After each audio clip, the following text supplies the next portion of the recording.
Sénégal5.com. Sénégal5.com est un site d'information en temps réel du Sénégal et du reste du monde.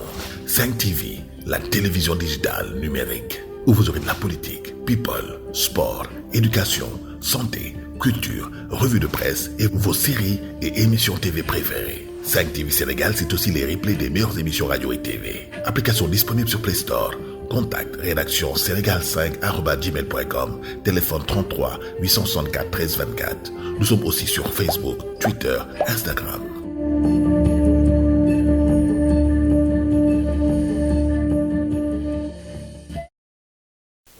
Amis téléspectateurs de 5 TV Sénégal, nous nous c'est un plaisir de vous retrouver dans un nouveau numéro de Sen Star. Alors, Sen Star, c'est une petite Nord Foire, un petit studio, c'est aussi un artiste, machallah, comme j'ai l'habitude de dire, musique sénégalaise, dafa am ci ñoom yaakaar pour ñu assurer relève bi, assurer musique sénégalaise, yóbbu ko fépp ci àdduna. Alors, il nous a bercé avec de très très belles mélodies. Donc, su ma nee Lutum, ça va dire quelque chose. Bibi, ça va dire quelque chose. Récemment, Sañse. Et déjà, vous imaginez que nous avons cette fille qui nous a fait un studio. Il s'appelle Diaw Diop, l'enfant chéri de la Cambérène ou la Nord Foire. On parle de Cambérène. Donc, salam alaikum grand. Ñu la fay di la déwénati. Déwénati. Di la baal wax, di la baalax. Di ñaan yàlla buur bi baal ñun ñëpp. Amiin amiin. Di ñaanal Sénégalais yi. Waaw ñu fekk ay déwén yu bare bari. Yàlla dolli xéewal. Amiin amiin. Ñi fi bàyyeekoo suñu borom yërëm leen xaare leen àjjana. Voilà ñu tëdd ci lal yi. Suñu borom yëkkati leen. ñu nekk ci njaaxare ci tiis. ñu ci kaso yi ñëpp suñu borom defal ku ci nekk taw feex ak xéewal bu saan baax. di kontaan di jàkkaarloog yow di nuyu internet yi ñuy seetaan à travers 5 TV. Donc Diaw Diop Didi ngeen am tey comme invité. Bon, Diaw Diop Didi, on va parler de beaucoup de choses aujourd'hui. On va parler de cette carrière, machallah, on peut dire yag na yagul, mais quand même tu as su marquer ton empreinte qui est la musique sénégalaise. Alors, si on revenait un peu sur le parcours de Diaw Diop à tes débuts, comment ça s'est passé? Bon, j'ai toujours aimé la musique, même de me connaître xalé. Donc voilà, dama amone aussi à côté mes études. Yo xamanteni dama ko don def et que c'était très important pour moi. Donc yàgg naa chantonner, yàgg naa di intégrer ay club d'anglais. Su ma nekkee ci école bi tout ce qui se passait côté culturel, commission culturelle, j'étais tout le temps dedans. Mais je peux dire que je me suis lancé carrément dans la musique après mon master. Mais entre-temps doon naa def ay single, ay téléchargement, bi nga dem télécharger, dem ci internet bi télécharger, dem def prise de voix à 10 000. nga dugal ko tout le temps pour continuer di dund passion boobu. Mais comme que études yi bon dafa nekkoon loo xamante ni dama ci focusoon carrément. Donc avant de me lancer carrément ci sama carrière dama li woon naa bàyyi ba pare sama jàng. Donc yàlla def bi ma pare en 2018 bi ma pare 2015 2018 fekk ma pare sama master. ci laa lancé sama premier single Lutum. Alors parle-nous un peu de ces maquettes que tu faisais, dem télécharge beat, dem fay 10 000 francs. ban nit njëkk a def boo xamante ne tey tu peux te rappeler boo xamante ne vraiment bi nga ko defee ba pare tu te dis que waaw je sais que je peux continuer. Oui, parce que moi j'ai eu la chance de terminale. Il y avait une émission qui se passait sur la TFM, Relève bi. Donc tu l'as participé au final. Et puis moi ñëwee gars yi dañ dem def soit nga def freestyle wala nga ñëw def imiter soit nga nekk Youssou Ndour numéro 2 wala Thione numéro 2. Man donc dama ñëw ma def freestyle. Donc d'ailleurs ça m'a permis à chaque chaque prime dama doon créer sama son, composer sama bopp ñëw jox musicien yi ñuy jouer. Donc ma dem ci ba final.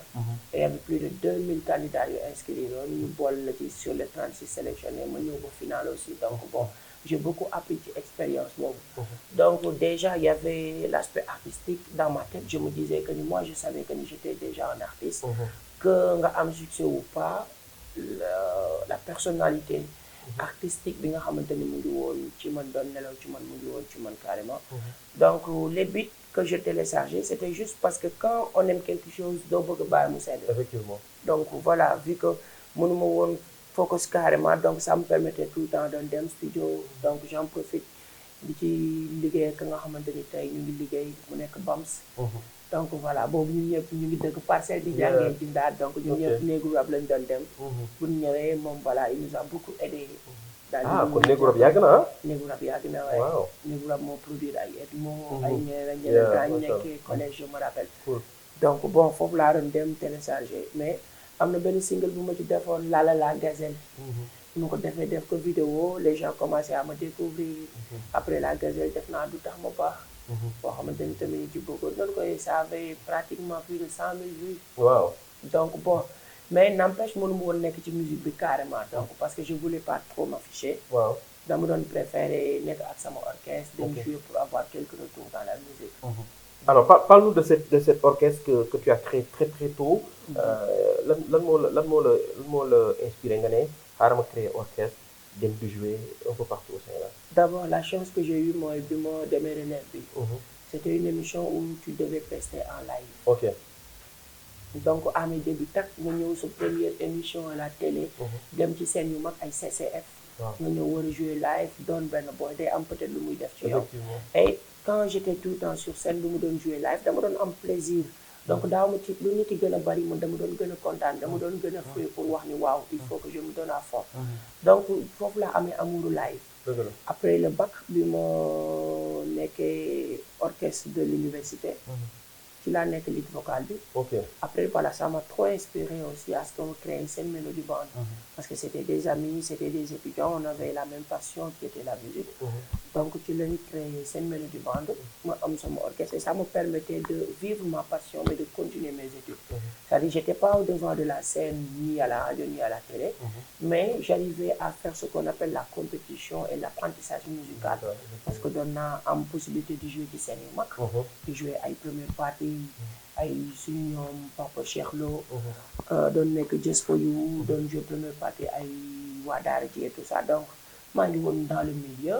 mais de manière cachée et reculée di continuer sama musique. alors donc on peut dire que émission yooyu nga xam ne malheureusement relève bi continué wul est-ce qu'on peut dire que c'est des émissions yoo xamante ne la musique sénégalaise en a besoin. évidemment parce que tey apprentissage bu am solo nga fay jàng ce qui veut dire que ni tey imagine toi xale bu fekkee teel nga ko yéegal ci ay scènes yu mel ni CCF. mu ñëw toog am benn multitude de public bu fa nekk. donc day am lu muy def ci moom et on avait la chance aussi am ay professeurs de musique yu fa nekkoon. ba pare am ay artistes confirmés yoo xamante ni doon nañu ñëw. la musique sénégalaise en a besoin. parce que dina permettre xale yi ñu gën a xam c'est quoi la musique familiarisée wu ak scène yi. mën a comprendre exactement que musique du juste avoir la belle voix et venir. donc loolu franchement soxla nañ ko. alors en même temps bi ngay nekk ci musique bi tu as continué de faire tes études. tey pour ñi nga xamante ne dañuy commencer musique rek bàyyi seen jàng di ñu continuer lan nga leen wax le plus que musique jàng bi lu mu leen indi ci musique. mais je pense que tey lépp loo gis ci àdduna jàng daf ci am solo. tey n'importe quel domaine bi nga xamante ni moom nga bëgg a def tey que ça soit muy ngay def musique muy ngay def football. muy ngay def lutte muy ngay def lu mu mënti doon. jàng bi dafay nekk base boo xamante ni moo lay permettre pour que yow tu sois professionnel. pour que yow nga mën a jóge yenn état bi pour dem ci yeneen état. la preuve en est que da ngay gis benn joueur boo xamante ni peut-être jàngul woon. tey bu intégré ci yenn club yi que ça soit muy ay contrat wala lu mu mënti doon. moom day ñëw rek toog. dañ koy signaler di ko wax signaler fii def fi du comprendre exactement à moins que mu am des personnes qui l'entourent. et da ngay gis ni des fois même bu tojee match bi wala dara ñu war ko toog dégg ko micro pour mu exprimer pour boppam il a du mal. donc lépp loo gis ci àdduna mën nga boole étude musique étude sport. étude lu mu mënti doon ci àdduna. donc jàng bi dafa am important. dafa am important jàng c'est très important encore on encourage encore une fois yéen ñi nga xam ne ay ndaw ngeen bëgg def musique bi jàng. c'est vrai que musique dafa fiir c'est vrai que c'est très difficile même du boole ñaar yi mais quand même appréciez-vous parce que. c'est possible et c'est possible parce que comme ni ngeen ko gisee c'est après son master qui s'est complètement lancé. donc ci li nga xamante ne mooy musique alors on en parle di nga engagé nag là je fais de la musique qu'est-ce qui a été donc le déclic lan moo nekkoon déclic. waaw parce que yàlla dimbali na ma bon bi may def variété donc doom daa ci jàng à chaque fois jàngat lay doon parce que tey nga ñëw am benn public bu âgé damay jouer salsa parce que quand tu fais de la variété l'idée c'est pas de venir faire yow toi ce que tu veux.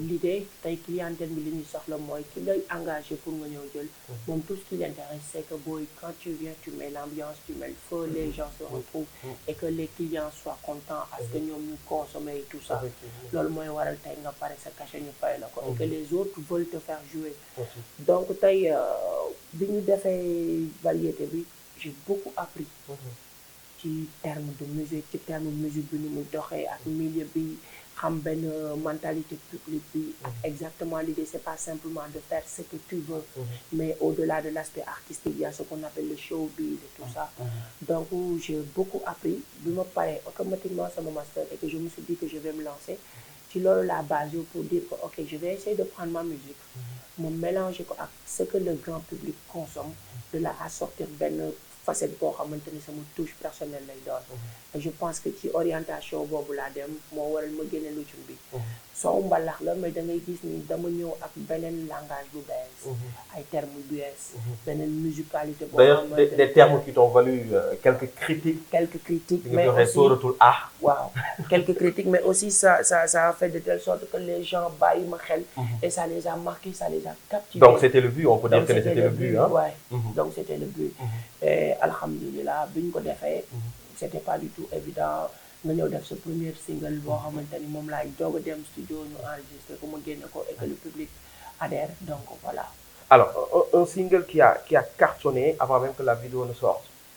Qu'est-ce qui t'a poussé à prendre tout ton temps est-ce que stratégie la woon balaa ngay def vidéo parce que vidéo bi ñu dañu ko yàkkamti woon tellement que les gens ont tellement consommé single bi balaa vidéo bi di génn.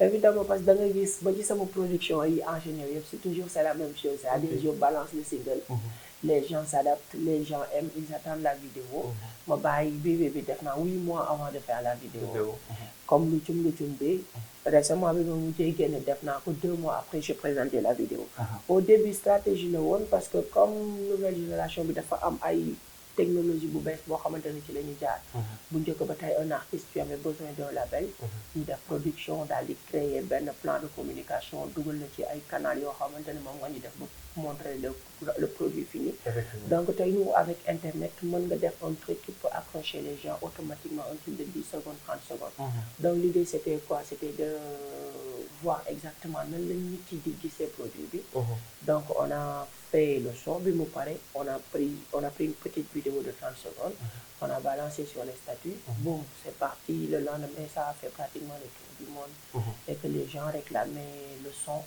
donc vidéo bi daaw na lu yàgg mu doog génne son bi après le son aussi toog naa lu yàgg doog génne clip bi alors ne penses-tu pas que ne ak effet boobu mu defoon ci réseaux sociaux yi et tout ça c'est vrai que tey ñëpp a ngi ci réseaux sociaux yi mais am na ñoo xamante ni peut-être ils sont pas tellement avancés est-ce que bokk aussi ñi nga xamante ni souvent dañ leen critiquer c'est des artistes plus sur réseaux sociaux que télé et que radio mais je pense qu'un artiste il doit savoir s'adapter par rapport à son milieu et son environnement et aussi époque am tey nee naa la bu njëkk ba nit dafay génne single wala nga génne album yi yóbbu ko Sandaga nga xëy suba animateur yeeg grand yeeg yëpp ñëw toog xaar boo génnee nga jaay léegi tey da wala nga dem toog buntu RTS pour ñu teg sa son Fallou Dieng yàgg na toog buntu RTS moom waaw donc tey da ngay gis ne peut-être ñun nouvelle génération bi am nañ chance boo xamante ni ku ci nekk ci sa bopp sa propre télé nga am effectivement c'est-à-dire léegi tey télé bi ñëpp doon bokk léegi ku nekk am sa propre télé donc tey ñun mënuñu fi bàyyi numérique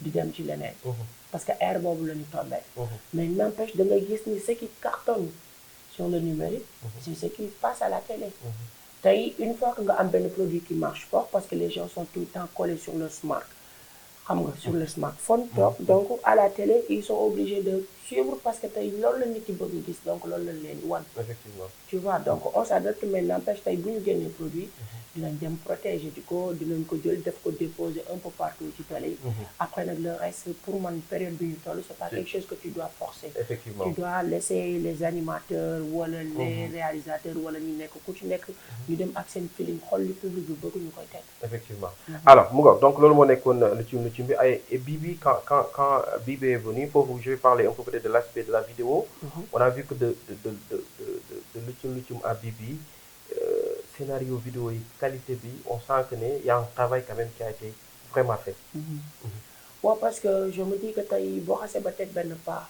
tu n'as plus droit à l'erreur. Bien vrai que erreur dina am parce que amul œuvre bu parfait. Effectivement. Donc mais tu te donnes les moyens et tu donnes le meilleur de toi-même pour pouvoir exactement donner un résultat boo xamante ni nit yi dinañ xam ne kii tey mu ngi liggéey mu ngi ciy joxe lépp lu mu mën. Et je pense que parfois loolu mooy waral je prends le temps avant de réaliser mes vidéos. N'empêche que aussi ñu ngi liggéey de telle sorte que boo xamante ni on va s'adapter ak milieu bi ni muy doxee. Mais da ngay gis ni tey man a tout ce qui touche côté production muy musical vidéo et tout ça dama ci dem ba jeex. bu laajee je prends le temps qu'il faut pour que ñu mën a am li ñu soxla. Donc il y a des demandes à faire, il y a des courriers yooyu envoyés, il y a une équipe à mettre en place et tout ça. Donc loolu lépp après da ngay gis bu vidéo bi génnee dañuy sentir carrément que ni du comme vidéo bu ñu jëlee toog def ko ñu dem. Effectivement mu ngoog alors avant ñuy wax ci Santhie ak les retours que bi nga ci am bi mu génneeg léegi ak la communication autour de cette vidéo et tout ça et les perspectives Corona ñëw na. Ça a beaucoup chamboulé, ça fait presque 6 mois que joué wu leen comment nan nga dundee cette période-là. Difficile hein mais alhamdulilah sant yàlla parce que du moment que yaa ngi ko fekkee rek ba koy nettali. sant yàlla parce que am na ñeneen ñoo xam ne tey ñàkk nañ ci seen bakkan. di leen ñaanal suñu borom yërëm leen xale àjjana. Mais bon c'est un peu difficile parce que tey da ngay gis ni peut-être les autres secteurs même bu fekkee économiquement touché na secteur yëpp da ngay gis ni secteur culturel bi. dafa gën a métti parce que nous on a besoin de public. Donc dañuy def ay spectacle et quand tu parles du spectacle tu parles du public. Quand tu parles du public tu parles de rassemblement. te loolu la feebar bi di loolu lay bañ. Donc bon man personnellement en fait personnellement ça sama projet yu bëri. parce que on peut dire que ne bokk nga ci artistes yi gën a jouer à Dakar pratiquement tous les week-ends yaa ngi jouer vendredi samedi ba dimanche. Donc j'ai des contrats mais au-delà même ci sama contrat yi 2020. Avant moo commencé yàlla dafa defoon on avait déjà monté une équipe ba calé woon suñu plan boo xamante ni moom la ñu waroon dérouler sur 2020. defoon ay plan yoo xamante ni dañ ko waroon suivre. Donc ñu commencé ko ba tàmbali ci liggéey bi on avait beaucoup investi dedans. Donc dem France aussi dem bouquet ji suñu bopp calé pour des dates yoo xamante ni waroon nañ ko jouer un peu partout en Europe. Donc ba yooyu yëpp sotti. ñu ne alhamdulilah. Donc à 5 jours ñu war a kii gars yi commencé tëj aéroport bi affaire bi commencé doy waar. jël beneen tournure donc jël beneen tournure on était obligé ñu gaaw jógee en Europe. ñibbisi. Donc yow tu as failli être confiné là-bas. Parce que man je me rappelle bi may wàcc Italie boobu ñoom ñu ngi commencé di jël température nit yi. xam nga ma ñëw. Parce que def nañ ma ko 2 fois mu ci mari mais man qu'est-ce qui se passe. Parce que boobu rumeur yi mu ngi commencé di am gars yi di wax ñoom tamit jëloon nañ seen i matukaay. bi ma raté sama vol ma génnaat ci géej bi waraat ñëw gars yi jëlaat température man nu mu fa demee nii. tu vois donc gars yi commencé woon nañ loolu mais corona bi après dafa ñëw mu stoppé programme yëpp tournée yi ñu amoon ñu waroon def. mu tombé à l'eau suñuy contrat yi na amoon fii les prestations qu'on devait faire mu tombé à l'eau même les projets yu ñu dem ba foofu defar ko ba pare waroon ñu pour génne que on était obligé d'attendre par rapport à la situation xool nu muy def. Mais ban enseignement tey nga jëlee ci cette situation quand des artistes restent 6 mois sans jouer avec cette pandémie ngeen bokk ci secteur bi nga xam ne tey je veux dire que yéen la gën a touché yan enseignement nga ci jàngee. D'abord personnellement mooy comme li may wax tey un artiste. La possibilité que la musique t'offre li mu lay ubbil mooy ay ouverture. Et je me dis que tey je l'ai dit et je ne cesse de le répéter. Le développement africain doit passer par l'entrepreneuriat des jeunes. Donc man tey au-delà de la musique je suis un entrepreneur. maa ngi meeg sama yeneen business yoo xamante ni à côté la pour pouvoir survivre. Parce que quand tu nous comptes que sur la musique des fois il y a des hauts et des bas. Et sama maam daf ma koy wax fii ko xew di nga xewi. Donc rien n'est éternel da ngay ñëw def sa période. dund sa temps faire de la musique comme yow li nga war a def après sa époque bu jàllee nga dem keneen ñëw. Donc au-delà de la musique ñun ay entrepreneur lañu. dañuy liggéey di meeg suñu business. muy businessman. Donc loolu laay wax ñëpp jàngat boobu laa ci gën a am que les gens ils doivent s'investir davantage sur tout ce qui est business jéem a créer ay emploi créer ay structure ku ci nekk jàpp ci dara ba ñu toog rek di xaar gouvernement bi. effectivement alors d'ailleurs bi ñu assouplissé mesurer tout ça yow commencé waatoon nga jouer. Ouais. Et là ça revient encore pour dire stop. man kay déggoo li ma en fait parce que hier je devais jouer. waaw donc on avait calé lépp ak single bi moom mujjee génn. waaw donc quand tu investis sur un produit. Ouais. donc après tu attends des retombées. Retour bi moo nekkoon faire des prestations. Vu que le public réclamait ils ont adapté le son et tout ça. donc pour avoir retour sur investissement. mais bon bi ñu paree ba war a dem je dégg ma ministre bu mënul na wax. mu ngi na bàyyi bu leen di sax. moom na def effet immédiat. effet immédiat mu bàyyi bu en fait parce que voilà c'est un peu difficile pour des gens qui ont pris des salles. fay xaalis def communication daal di créer fay des musiciens ak yeneen ba dara desul à 2 heures de temps du show. ñu woo la ne la annulé na lépp. c'était pas facile du tout mais bon. da nga ko jël du bon côté xam ni tamit ñun ñoo nekk au devant de la scène. donc lépp lu ñu war a jël muy mesure ñoo ci war a jiitu. effectivement bien vrai que c'est difficile. di ko sant yàlla nag di xaar moom. am na mburu mu daax yàpp. effectivement mais jot nga sa wàll ci aide financière état bi yow fan nga jot SODAV wala AMS. non ñun SODAV la ñu nekk. je pense que voilà. gars yi joxe nañ 126 500. ok pour chaque artiste. waaye gars yi jox nañ ko. bon en tout cas on vous encourage je sais que ne métti na trop mais bon yàlla baax na comme je dis que yéen bokk ngeen ci secteur bu gën a laal alors tout à l'heure tu l'as mentionné donc cette nouvelle vidéo bi nga xamante ne génn na sañse qu'est-ce qui t'a inspiré pourquoi sañse. waaw parce qu'on était en train de finaliser des projets yu nekkoon di job comme ni ma la wax. mais à cause de pandémie bi dañ ko mujjoon bloqué. donc bi ñuy ñëw ci Korité bi et qu'on a vu que la situation se desserrait un peu. donc Jess sama beatmaker. moo commencé di composer benn mélodie sur un de mes sons qui passait. donc affaire bi nice on en a parlé. mu teg ma jël sama téléphone automatiquement commencé composer.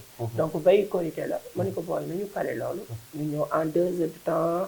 ma composé benn texte bu ndaw mu ubbi piste yi ma def ay prise boo gisee ni ma waaye son bi sax.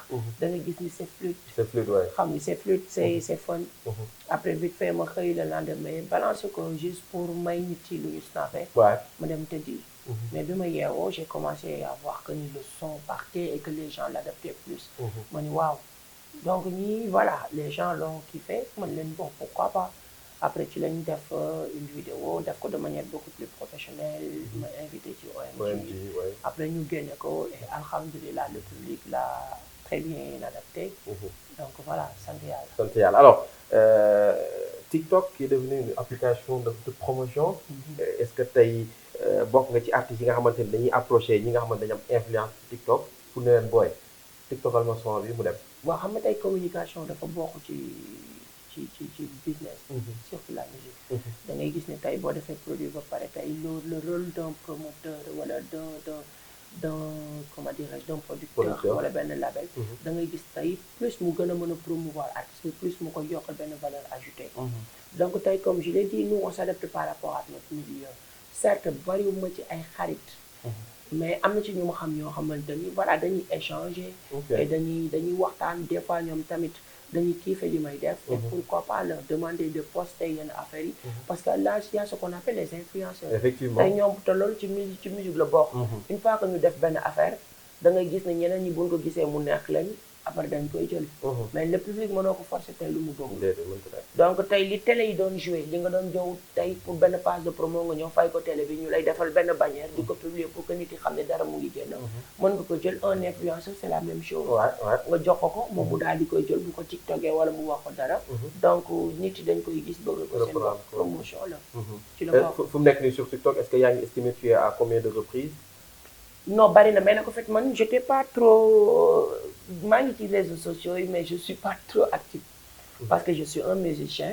donc c'est l'aspect live. il y a des gens qui. très bien je suis donc c'est l'aspect live mu la ëpp lu may développer boo xoolee tey. mais qu'on n'explose même pas carrément sur les réseaux sociaux par rapport à ma musique. parce que bon man tout le temps maa ngi au studio. bokk la mais ana guitare bi. mu ngi fi. doo ñu may dara balaa ñuy kii. man bay daf may daaneel. guitare bi su ma la wéyalee su ma la wéyalee. amul problème donc boobu daf may daaneel quoi. waaw donc tey bu dee ci côté TikTok les gens l'ont TikToké ah. gars yi def nañ ko un peu partout ci TikTok bi. Effectivement. mais ci ay compte jàmbur lañ ko doon defee defee quoi parce que ñoom effectivement. ñoo ko njëkk a dugal. Effectivement. récemment bon man tamit ubbi naa compte TikTok. Ah, et tout ubbi nga ça compte TikTok. ubbi naa compte TikTok. et D'ailleurs, tout ça pour là, lancer. je vais vérifier là ci waxtaan bi ñu xool exactement ñaata reprise de bon ci sa compte parce que kii day bëri tellement que voilà je vois un Diaw Diop ici bon là c'est Sañse bon là je vais voir ça bon bii il y a 137 vidéos sa boss les reprises c'est bon pas dit. moi bi nekk sama vraiment. Parce que quand même j'ai vu pas mal de reprises surtout ci Tabaski bi gars yi reprendre nañ ko bu baax ci Tabaski bi donc voilà donc bi boobu yaa ko dugal boobu. boobu bi man maa ko dugal. donc voilà y a eu pas mal de pas mal reprises. de reprises ay ñoom Doking TikTok donc voilà lii yëpp ay reprises la yu gars yi def. cool et je pense que bu ñu demee ci Doking ci la ñuy gën a xam. waaw mais je pense que y a un gars là Leuz. faire un tour waaw. Leuz TV. non effacer ce qui veut pas. Je pense que y a le gars là qui a plus posté la vidéo parce que ñu ci bëri fa lañ doon kiwee son bi. Leuz TV waaye Diaw Diop Sañse. donc là c'est plus de 3000 et quelques posts. ok c'est pas mal de reprises moom macha allah. c'est plus de 3000 et quelques posts boo xamante ni moom def na ko ci Sañse bi. waaw parce que Tabaski bi quand même. waaw j'ai vu quand même ñi sax ci Tabaski bi tout yëpp. ça c'est des vidéos de Sañse. ok mais par rapport ak sa nawle artistes yi et tout ça. ñi nga xamante ne c'est des connaisseurs de la musique. ban retour nga ci am musicalement. bon man ban appréciation lañ ci def ñoom musicalement. j'ai eu la chance tey ñu ci bari ci ñoom su ma gisee ba ci grand yi c'est quelque chose boo xamante ni daf may yokk. daf may yokk jom dafay tax ma gën a favoriser le travail bien fait. da ngay gis ba ci grand yi bu ñu la gisee dañ naan la booy kaay nga ñëw mën la je te suis de loin. ñaanal la ba pare ne la gis naa li ngay def par rapport ak sa touche personnelle fi nga ko jàpp foofu la encouragé la. donc bu dee samay retour par rapport ak samay nawle ay retour yu positif lay doon booy nice maa ngi gis liggéey bi mu ngi nice apprécier encouragé la et je pense que tey loolu la musique sénégalaise soxla. effectivement mu ngoog merci beaucoup ça a été un plaisir ñu fekk la fii ci studio bi. plaisir partagé. mais foog guitare gi ñëw nga may ñu dara. sama grand. foog guitare gi ñëw nga may ñu. amul problème baa ma jël guitare bi. waaw léegi da ngay jël guitare gi. bu ko defee mais mën nañu tàggatoo comme ça nga xam ne boo indee guitare gi da ngay kii rek. amul benn problème xaaral ma woo Bachir mu indi guitare bi. dafa sori guitare. non mu ngi sama oto ci suuf juste xaaral ma woo ko. waaw woo ko mu ñëw woo ko mais woowaale ko après aussi le temps que muy indi guitare gi on va parler un peu de Yaro Ndiaye. waaw Yaro Ndiaye on va parler de lui. et j'en profite happy birthday to you le grand. that was last week yeah this week la woon I think hier ou avant-hier la woon. mais tey lañ koy fêté. gaynde d'ailleurs moom bosam c'est confirmé. man kay démb ministre bi daa mel ni man la doon ciblé. yow kan Diallo xaw ma kan. annulé sama boss nii. en tout cas Yaro Ndiaye aussi on t'a vu nga participer ci mu def lu bëri aussi ñu bëri découvrir la à travers ces soirées et tout ça. parle-nous un peu de ta relation avec lui. bon sama grand la boo xamante ni yàlla mooy boole nit. yàlla moo ñu boole. mu doon grand bu yaatu grand bu ubbi boppam bu xajoo ñëpp. donc moo tax tey ma ñeme ko ba samay morom ak ñeneen ñeme ko. dëgg la mais man relation yi ma am ak moom voilà dafa dépassé cadre musique. dëgg la sama grand frère la. man ma nekk petit frère am. donc tey ki nga xamante ni da lay woo conseil di la teg tout ce que je fais dama ñëw laaj ko. mu ni ma ok defee ko nii orienté la. tey je me dis que c'est pas évident. c'est rare de fois yenn grand yi ñu ñëw may la fit yëkkati seen guitare jox la lonkal la orchestre ba pare présenté la donc kooku voilà c'est plus qu'un mentor quoi. Effectivement, Voilà. effectivement. Parce que yàgg nañ ko fekk ci ay soirée mu naan bàyyi leen ko xel donc mu ngi ñëw et tout ça je pense que loolu c'est à saluer Ouais. et c'est des exemples que d'autres ñëpp war nañ ko mën a suivre Ouais. à travers cette jeunesse ñi nga xamante ne mooy li ma wax ne ñoom dañoo bokk ñi nga xam ne musique sénégalaise dafa am ci ñoom yaakaar ñu war a assurer la relève alors merci beaucoup ça a été un plaisir ñu ñëw seq ak yow waxtaan Plaisir partagé kontaan naa bu baax. tout le plaisir ñu bàyyi la nga tàggatoo waaw donc j'en profite di remercier ñëpp encore une fois di ñaan jàmm ci Sénégal mu sax fi dàq mu sax fi dàq di ñaanal ñëpp ñi nga xamante ni tey ñu ngi ci naqar ci njàqare fi tiis ñu feebar ak ñëpp suñu borom yëkkati leen ba pare daal di jël Sénégal boole ko ci askan yi mu gën a gërëm parce que tey ñun amuñu lu ëpp Sénégal donc voilà di profiter aussi di inviter le grand public si vous voulez soutenir la musique sénégalaise ayez la culture de télécharger de streamer dem ci plateforme yi loolu mooy waral tey les maisons de disques bu ñu gisee que ni les artistes là am nañ benn pouvoir d'achat ñu mën a ñëw investir ci musique pour que ñun tey ñu mën a génn représenter la musique dignement daal di yóbbu musique sénégalaise comme fi nga xamante ni fa la Naija yi ak ñeneen di ko yóbbu ci àdduna bi parce qu'on est capable de le faire donc au lieu de continuer di wax ci WhatsApp bi yónnee ma son bi rek am na ay plateformes yoo xam ne 100 francs rek boo ko defee di nga am son bi te non seulement di nga ci bëgg du la wàññi lu bari te di nga jàppale artiste bi di nga jàppale musique bi pour que moom xaalis bi mu ciy def mu mën a amaat retour pour mu mën a defaat yu gën a extraordinaire donc allez télécharger allez streamer dugg leen ci plateforme légale yi am yëpp boo tapé Diaw Diop Didi di nga ko gis dem leen pour même les autres artistes dem leen ngeen déglu foofu seen musique dem leen ngeen support leen parce que yéen loolu ngeen mën a delloo en retour sinon ñun dañuy dem pële dem foofu noonu immigré dem joué ji ci festival yi bàyyi leen fii ñu gars yi bëri nañ fa de ñu daw bëri nañ de ñu bàyyi leen fii ngeen xool yéen musiciens daw na ñun daw ñu mooy leen kii rek merci beaucoup Diaw Diop ça a été un plaisir ñu ñëw seet si ko amis internautes et téléspectateurs de Sénégal 5 TV nii lay demee donc c'est des waxtaan relax voilà moom la ñu seqal suñu mbokk suñu ndaw artistes yi nga xam ne ñoom ñoo ñu bëggal tout le temps et voilà pour la promotion de la musique sénégalaise on s'activera toujours pour que la musique sénégalaise jëm kanam on se retrouve très très très bientôt avec d'autres stars d'ici là portez-vous très très bien yaa ngi def